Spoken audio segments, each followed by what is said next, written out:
Hello, നമസ്കാരം. ഇതെൻ്റെ പഴയൊരു കണ്ണട. Old memories. അതെന്തെങ്കിലും ആയിക്കോട്ടെ, ജസ്റ്റ് പറഞ്ഞത് മാത്രം. ഗുരുവായൂരമ്പല നടയിൽ ഒറ്റവാക്കിൽ ഈ ഒരു സിനിമയെക്കുറിച്ച് പറയുകയാണെന്നുണ്ടെങ്കിൽ, നൈസ് പടം. എനിക്ക് ഭയങ്കരമായിട്ട് ഇഷ്ടപ്പെട്ടു. ഞാൻ സുഖമായിട്ട് എൻജോയ് ചെയ്ത് കണ്ടൊരു സിനിമ. തുടക്കം തൊട്ട് അവസാനം വരെ ഒരേ വൈബിലാണ് കേട്ടോ പോണത്. ഫുൾ ഫൺ ആൻഡ് എൻ്റർടൈൻമെൻറ്റ്സ്, ഒരു പോസിറ്റീവ് വൈബ് പരിപാടി.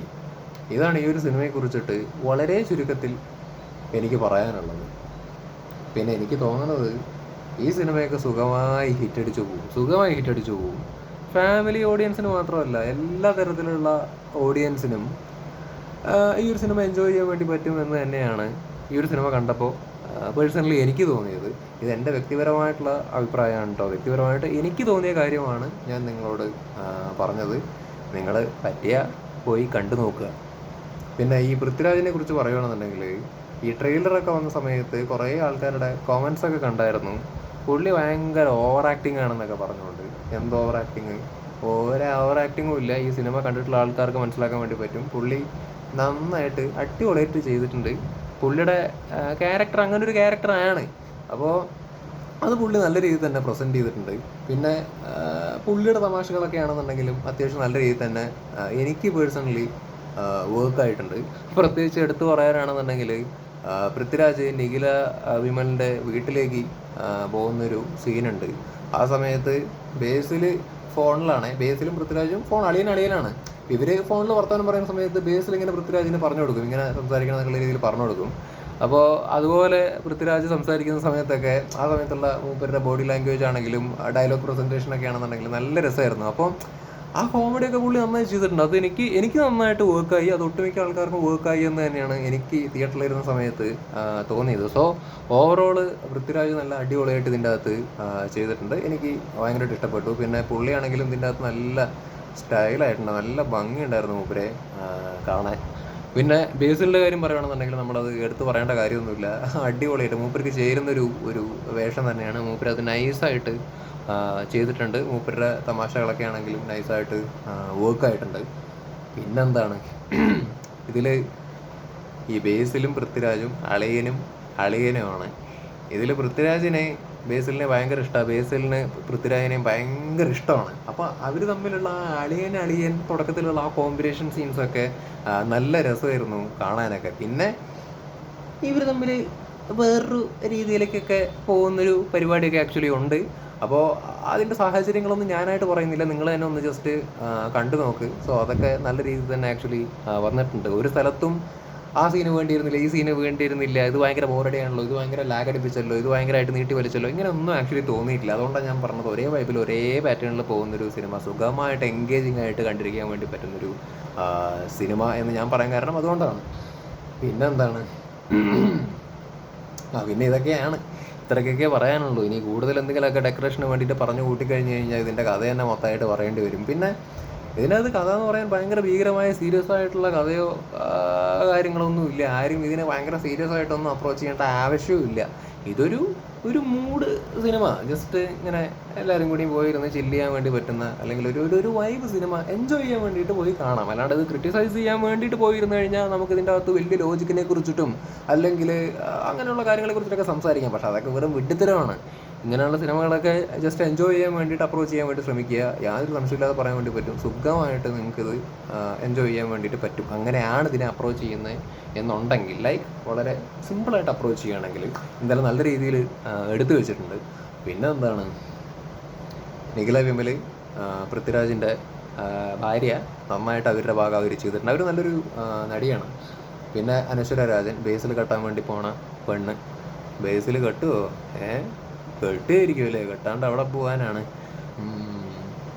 പക്ഷേ ബേസിൽ കെട്ടണ വരെ ബേസിൽ പോയിക്കൊണ്ടിരിക്കുന്ന സാഹചര്യങ്ങളുണ്ടല്ലോ, അല്ലെങ്കിൽ അത് ഞാൻ പറയുന്നില്ല, പറഞ്ഞു കഴിഞ്ഞാൽ അത് സ്പോയിലായി പോകും. നല്ല രസമാണത്. മൂപ്പരുടെ ആ ഒരു സാഹചര്യവും നിഖില വിമലിൻ്റെ സാഹചര്യവും എവറിത്തിങ് ഇതിൻ്റെ അകത്ത് നൈസായിട്ട് വർക്ക് ആയിട്ടുണ്ട് എന്നാണ് എനിക്ക് ആക്ച്വലി തോന്നിയത്. നിങ്ങൾക്ക് വ്യത്യസ്തമായിട്ടുള്ള അഭിപ്രായങ്ങളൊക്കെ ആക്ച്വലി ഉണ്ടാവുമായിരിക്കും. It's okay. മനുഷ്യർ വ്യത്യസ്തരാണ്, വ്യത്യസ്തരായ അഭിപ്രായങ്ങൾ, വ്യത്യസ്തമായ കാഴ്ചപ്പാടുകളെല്ലാം ഉണ്ടാവുമല്ലോ. പിന്നെ ഇതിൻ്റെ അകത്ത് വലിയ വളച്ചുകെട്ടലിൻ്റെ ആവശ്യമൊന്നും ഇല്ല. ഇത് വലിയ സ്പോയിലറൊന്നും അല്ല. ഇപ്പം എന്നെ സംബന്ധിച്ചിടത്തോളം ഇതിൻ്റെ അകത്ത് ഈ നിഖില വിമലിൻ്റെ ക്യാരക്ടർ, ഈ ബേസിലിൻ്റെ ക്യാരക്ടർ, ഇത് പ്രഡിക്റ്റബിൾ ആയിരുന്നു. തുടക്കം തൊട്ടേ എനിക്കത് പ്രഡിക്റ്റബിൾ ആയിരുന്നു. ഒട്ടുമിക്ക ആൾക്കാർക്കും അത് പ്രഡിക്റ്റബിൾ ആയിരുന്നു എന്ന് തന്നെയാണ് എനിക്ക് തോന്നുന്നത്. ബട്ട് സ്റ്റിൽ ആ പ്രഡിക്റ്റബിലിറ്റി ഇതിൻ്റെ ആസ്വാദനത്തിനെ ഒന്നും ഒരു തരത്തിലും ബാധിക്കുന്നൊന്നുമില്ല. എനിക്ക് ബാധിച്ചിട്ടില്ല. ഞാൻ വളരെ നൈസായിട്ട് എൻജോയ് ചെയ്തിട്ട് തന്നെയാണ് ഈ ഒരു സിനിമ കണ്ടു തീർത്തത്. പിന്നെ ഇതിൻ്റെ അകത്ത് ബേസിലിൻ്റെ അനിയനായിട്ട് അഭിനയിച്ചത് മറ്റേ ലിബ്രാസ് അല്ല എന്താ മറ്റേ പേര്, സാഫ് ബോയ് ആണല്ലോ. അവൻ്റെ സാഫ് ബോയ് യൂട്യൂബർ. യെസ് അവൻ്റെ എക്സാക്ട് പേരെന്താണെന്ന് എനിക്കറിയില്ല. മൂപ്പര് നന്നായിട്ട് ചെയ്തിട്ടുണ്ട്. പിന്നെ നമ്മുടെ രോമാഞ്ചത്തിലെ സിജു സണ്ണി ഉണ്ട്. മൂപ്പരെന്തിൻ്റെ അകത്ത് നൈസായിട്ട് ചെയ്തിട്ടുണ്ട്. പിന്നെ ലാസ്റ്റ് ഒരു ചങ്ങായി വരുന്നുണ്ട്. അത് എനിക്കറിയില്ല, അത് പോസ്റ്ററിലോ അല്ലെങ്കിൽ പ്രൊമോഷനിലോ വല്ലതും മൂപ്പര് ഉണ്ടായിരുന്നു. എനിക്കത് ഞാൻ ഓർക്കുന്നില്ല. അതുകൊണ്ട് മൂപ്പരുടെ പേരൊന്നും എടുത്ത് പറയുന്നില്ല. നിങ്ങൾ തന്നെ ജസ്റ്റ് കാണ്. ലാസ്റ്റ് ഗുരുവായൂർ അമ്പലത്തിൽ വെച്ചിട്ട് മറ്റേ ഒരു സ്റ്റേജിലെന്തോ പെർഫോമൻസ് ഒക്കെ ആയിട്ട് വരുന്നൊരു ചങ്ങാതിയാണ്. സ്പോയിലറൊന്നും അല്ല, എനിക്കിതൊന്നും പറയാനറിയില്ലെന്നേ. പുള്ളി അജു വർഗീസ് വരും, അത്ര തന്നെ. അജു വർഗീസിൻ്റെ ഒരു പരിപാടിയുണ്ട്. മൂപ്പരത് നൈസായിട്ട് ചെയ്തിട്ടുണ്ട്. ഈ കൃഷ്ണ പറഞ്ഞൊരു പാട്ടൊക്കെ ഇല്ലേ, ഈ പാട്ട് എനിക്ക് ഭയങ്കരമായിട്ട് ഇഷ്ടപ്പെട്ടു കേട്ടോ. അത് ഇതിൻ്റെ അകത്ത് സിനിമയായിട്ട് വരുന്ന സമയത്ത് അത് വിഷ്വലിയൊക്കെ കാണാൻ നല്ല രസമായിരുന്നു, നല്ല വൈബായിരുന്നു ആ പാട്ടൊക്കെ വന്ന സമയത്ത്. കൃഷ്ണ എന്നുള്ള പാട്ട്. അപ്പോൾ മൊത്തത്തിൽ അടിപൊളി. പിന്നെ എനിക്ക് ഇഷ്ടപ്പെട്ട ഒരു രംഗം എന്ന് പറയുന്നത് മറ്റേ പൃഥ്വിരാജ് നിഖില വിമലിൻ്റെ കൈ പിടിച്ചിട്ട് വരുന്നൊരു സീനൊക്കെ ഉണ്ട് ആ ഒരു പാട്ടിൻ്റെ സമയത്ത്. അത് നല്ല രസമായിട്ട് എനിക്ക് ആക്ച്വലി തോന്നി. അത് നല്ല രീതിയിൽ അത് എടുത്തിട്ടുണ്ട്. അത് ഭയങ്കര സംഭവമായിട്ട് പറയുന്നൊന്നുമല്ല, പക്ഷേ എനിക്ക് പേഴ്സണലി ഭയങ്കരമായിട്ട് ഇഷ്ടപ്പെട്ടു. അതൊരു ക്രിഞ്ച് എന്നൊക്കെ ചിലപ്പോൾ ആൾക്കാർക്ക് മേ ബി ഞാനിത് പറയുന്ന സമയത്ത്, ആ സീനല്ല ഞാൻ പറയുന്നത്, ഞാനിത് പറയുന്ന സമയത്ത് ക്രിഞ്ചായിട്ട് തോന്നുമായിരിക്കും. പക്ഷേ അങ്ങനെയല്ല, എനിക്ക് പേഴ്സണലി അത് ഭയങ്കരമായിട്ട് ഇഷ്ടപ്പെട്ടു ആ ഒരു സീനൊക്കെ. എനിക്ക് പൊതുവേ നിഖില വിമലിനെ ഭയങ്കര ഇഷ്ടമാണ്. നല്ല ഭംഗിയുള്ളൊരു നടി. അതേപോലെ തന്നെ അനശ്വര രാജൻ, അവരും നന്നായിട്ട് ചെയ്തിട്ടുണ്ട് ഇതിൻ്റെ അകത്ത്, അടിപൊളിയായിട്ട് ചെയ്തിട്ടുണ്ട്. അപ്പോൾ വേറെ ആരാ, ബൈജു ഉണ്ട്, പുള്ളിയുടെ പരിപാടി ചെയ്തിട്ടുണ്ട്. പിന്നെ എന്നാ താൻ കേസ് കോഡിലുള്ള മറ്റേ എന്താണ് ജഡ്ജി, മൂപ്പരും നല്ല രീതിയിൽ ചെയ്തിട്ടുണ്ട്.